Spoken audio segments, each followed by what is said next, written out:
صوبوں کے قیام کی بحث زور پکڑ چکی ہے۔ اس کے مطابق اگر انتظامی بنیادوں پر نئے صوبے قائم کیے جائیں تو عوام کو سرکاری اداروں تک رسائی مکمل طور پہ مل سکتی ہے۔ یہاں ایک سوال یہ بھی ہے کہ گڈ گورننس آخر ہے کیا؟ سننے والے رو دیے سن کر مریض غم کا حال، دیکھنے والے ترس کھا کر دعا دینے لگے۔ باغبان نے آگ دی جب آشیانے کو میرے، جن پہ تکیہ تھا وہی پتے ہوا دینے لگے۔ آپ سب پہ سلامتی ہو، میں رائے احمد اور آپ میرا ولاگ دیکھ رہے ہیں۔ ناظرین، ملک پاکستان کی طاقتور ترین شخصیت وزیر داخلہ محسن نقوی، ان کی طاقت کے بارے میں رانا ثناء اللہ سے ایک بار کسی نے سوال کیا تو اس سوال کے جواب میں رانا ثناء اللہ نے کہا کہ محسن نقوی اس سسٹم کی طاقتور ترین شخصیت ہے۔ محسن نقوی اتنی طاقت رکھتے ہیں کہ وہ جو چاہے ملک پاکستان میں کر سکتے ہیں۔ اگر محسن نقوی چاہیں تو وہ اس وقت ملک پاکستان کے وزیر اعظم بھی بن سکتے ہیں۔ اسی طاقتور ترین شخصیت نے ملک پاکستان کی سیاست میں ایک بار پھر ایک نئی ہلچل مچا دی ہے۔ محسن نقوی نے کہا کہ ملک پاکستان میں نئے صوبوں کا قیام ہونا چاہیے۔ تو ناظرین، پاکستان کی سیاست میں ایک بار پھر نئے صوبوں کے قیام کی بحث زور پکڑ چکی ہے۔ وزیر داخلہ محسن نقوی کے حالیہ بیان کے بعد مختلف سیاسی، آئینی اور عوامی حلقوں میں یہ سوال زیر بحث ہے کہ کیا پاکستان میں نئے صوبے بننے چاہیے؟ کیا اس سے گڈ گورننس بہتر ہو سکتی ہے یا پھر موجودہ نظام کو مزید مؤثر بنانے کی ضرورت ہے؟ یہ بحث نئی نہیں۔ پاکستان کی سیاسی تاریخ پہ نظر ڈالیں تو جنوبی پنجاب، بہاولپور، ہزارہ اور بعض دیگر علاقوں کو الگ صوبہ بنانے کی تجاویز مختلف ادوار میں سامنے آتی رہی۔ بعض سیاسی جماعتوں نے انہیں اپنے منشور کا حصہ بھی بنایا، تاہم اب تک اس حوالے سے کوئی حتمی پیش رفت نہیں ہو سکی۔ نئے صوبوں کے حامیوں کا موقف ہے کہ پاکستان کی آبادی مسلسل بڑھ رہی ہے، جبکہ بعض صوبوں کا رقبہ اور انتظامی دائرہ کار بھی بہت وسیع ہے۔ ایسے میں ایک ہی صوبائی حکومت کے لیے تمام علاقوں تک یکساں سہولیات پہنچانا آسان نہیں رہتا۔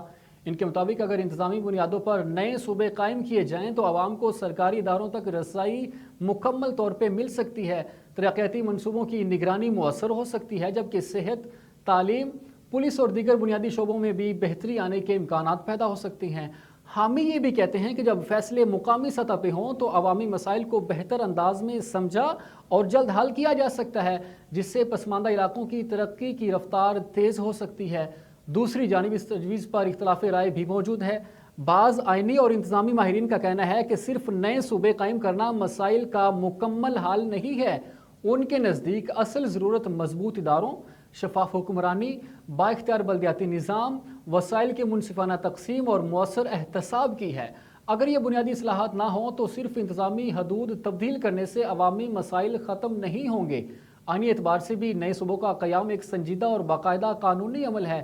پاکستان کے آئین کے مطابق کسی موجودہ صوبے کی حدود میں تبدیلی کے لیے پارلیمنٹ کے ساتھ متعلقہ صوبائی اسمبلی کے 2/3 اکثریت کی منظوری ضروری ہوتی ہے۔ یہی وجہ ہے کہ اس معاملے میں سیاسی اتفاق رائے کو بنیادی اہمیت حامل ہے۔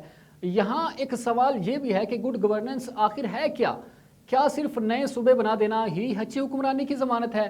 ماہرین کے مطابق گڈ گورننس کا تعلق صرف انتظامی تقسیم سے نہیں بلکہ شفافیت، قانون کی بالادستی، بروقت انصاف، مؤثر اداروں کی میرٹ پر کام کرنا، احتساب اور عوامی خدمت سے ہے۔ اگر یہ عناصر مضبوط ہوں تو ایک بڑا صوبہ بھی کامیابی سے چل سکتا ہے، اور اگر یہ کمزور ہوں تو چھوٹے صوبے بھی عوام کی توقعات پر پورا نہیں اتر سکتے۔ دنیا کے مختلف ممالک میں بھی انتظامی ضروریات کے مطابق نئے صوبے یا ریاستیں قائم کی گئی ہیں، لیکن ہر ملک نے یہ فیصلے اپنی آبادی، وسائل، جغرافیے اور آئینی تقاضوں کو مد نظر رکھتے ہوئے کیے۔ اس لیے پاکستان میں بھی اس معاملے پر کسی بھی فیصلے کی بنیاد قومی مفاد، آئینی تقاضوں اور وسیع سیاسی اتفاق رائے سے ہونی چاہیے۔ لہٰذا یہ کہنا درست ہوگا کہ نئے صوبوں کے حق میں بھی مضبوط دلائل موجود ہیں اور مخالفت میں بھی وزندار نکات پیش کیے جاتے ہیں۔ اصل مقصد صرف صوبوں کی تعداد بڑھانا نہیں بلکہ ایسا انتظامی نظام تشکیل دینا ہے جو عوام کو بہتر سہولیات، تیز تر فیصلے، مساوی ترقی اور مؤثر حکمرانی فراہم کر سکے۔ فیصلہ بہرحال آئین، پارلیمنٹ اور قومی اتفاق رائے کے ذریعے ہی ہوگا، لیکن ایک حقیقت سے انکار کرنا ممکن نہیں کہ پاکستان کے عوام کی اولین ترجیح بہتر طرز حکمرانی، انصاف، ترقی اور عوامی خدمت ہے۔ اگر کوئی بھی انتظامی اصلاح ان مقاصد کے حصول میں مددگار ثابت ہوتی ہے تو یقینی اس پر سنجیدگی سے غور کیا جانا چاہیے۔ اسی کے ساتھ مجھے دیجیے اجازت اور دیکھتے رہیے ایپیکس نیوز۔